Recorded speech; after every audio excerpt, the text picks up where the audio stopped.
Bonjour à chacun et à tous et bienvenue dans le bulletin d'information du 6 juillet 2023, la délibération des résultats de l'examen du BEPC, session de juin 2023, initialement prévue pour le 7 juillet, est finalement annoncée pour le samedi 8 juillet à 8 h, suivi de la proclamation à 9 h. Les candidats à l'examen du BEPC pourront ensuite consulter leurs résultats en ligne sur la plateforme e-résultats. Au palais de la Marina, un projet de loi sur l'urbanisme est transmis à l'Assemblée nationale pour examen et vote. La décision a été prise ce mercredi 5 juillet 2023 en Conseil des ministres. Suivez dans cet élément les objectifs visés par ce projet de loi.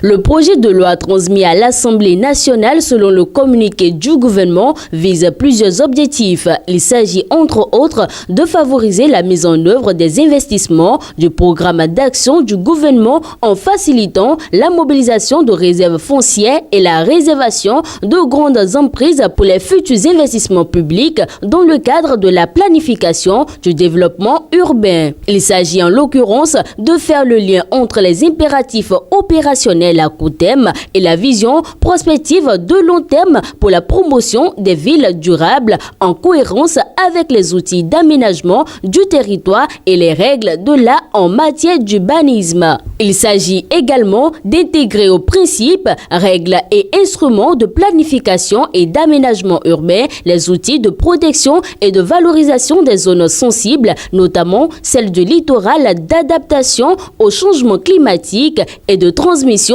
énergétique, de prendre en compte le contexte de modernisation et de développement urbain accéléré à mettre en œuvre par les acteurs afin de pouvoir faire face au gap de logement et de services ainsi qu'à la croissance rapide des agglomérations urbaines. Et puis pour finir, de tenir compte du contexte de la décentralisation et faciliter le partenariat de l'État et des communes avec le secteur privé en vue d'attirer les investisseurs potentiels. Un drame s'est produit dans l'arrondissement de Soroko, commune de Banikwara. Une femme revendeuse d'essence frelatée a été tuée au cours d'un braquage dans la nuit du lundi 3 juillet 2023 par les malfrats. Voici les faits.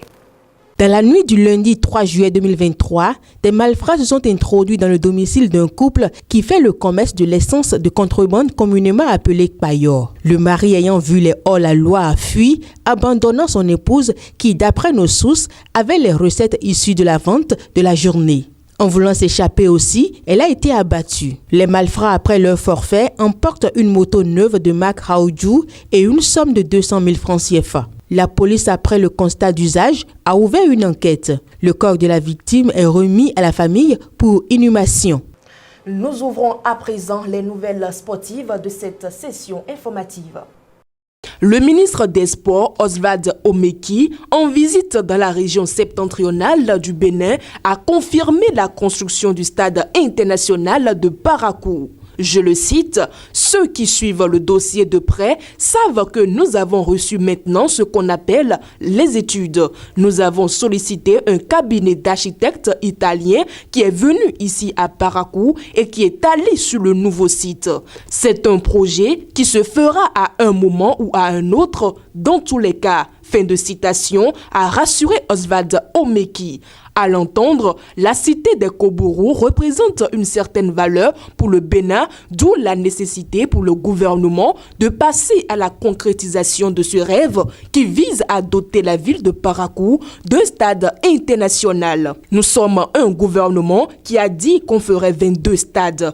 On a fait les 22, ils sont fonctionnels. Nous avons dit que nous voulons faire un stade moderne et international à Parakou. Ça se fera, a réaffirmé le ministre Oswald Omeki. Une bonne nouvelle pour la population de Parakou qui pourrait aussi accueillir dans les années à venir des rencontres de l'équipe Fanion du Bénin et des autres sélections nationales du pays.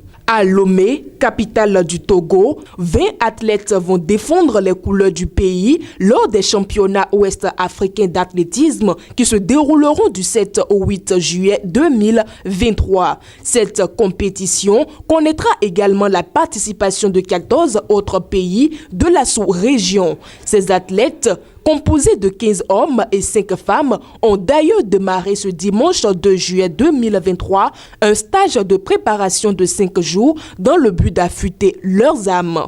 Et dans le cadre du premier tour des éliminatoires du tournoi olympique féminin Paris 2024, zone Afrique, les Amazones olympiques du Bénin croiseront les crampons avec la Guinée-Bissau le 14 juillet 2023 au stade du 24 septembre à Bissau. Et le 18 juillet 2023, les Amazones joueront le match retour au stade de l'Amitié Générale Mathieu Kérékou de Kourounou. Contrairement aux hommes, chez les dames, les équipes engagées seront constituées des joueuses sans limite d'âge. Il ne s'agit pas des équipes exclusivement réservées aux moins de 23 ans. Ce tournoi qualificatif pour les Jeux Olympiques Paris 2024 va se disputer en 4 tours. Il faut signaler qu'à l'issue de ces 4 tours, seulement 2 nations africaines sur les 25 engagées dans ces éliminatoires vont représenter le continent. Il faut rappeler que les guépards des moins de 23 ans du Bénin se sont eux aussi engagés dans les éliminatoires du tournoi olympique masculin Paris 2024, mais ils ont été rapidement éliminés. Toujours dans la page sport, la sélection nationale masculine des moins de 16 ans de handball participera à la 2e édition du tournoi international de handball de Nantes du 25 au 27 août prochain. Le groupe de 20 joueurs a désormais été réduit à 16 joueurs. Ces 16 joueurs ont été retenus à l'issue de 2 séances d'entraînement quotidiennes. Ces derniers seront mis au vert dans les jours à venir à Cotonou afin de poursuivre les séances de préparation. Il faut signaler qu'au départ, ils étaient 47 jeunes handballeurs qui proviennent des tests de détection effectués dans les 12 départements du Bénin et ceux retenus lors des derniers championnats nationaux de catégorie d'âge à Ouida. De 47, ils sont réduits à 26, puis à 20 et maintenant à 16 guépards U16 handball du Bénin. La majorité de ces 16 guépards viennent des classes sportives mises en place par le ministère des Sports. Ainsi prend fin le bulletin d'information du 6 juillet 2023.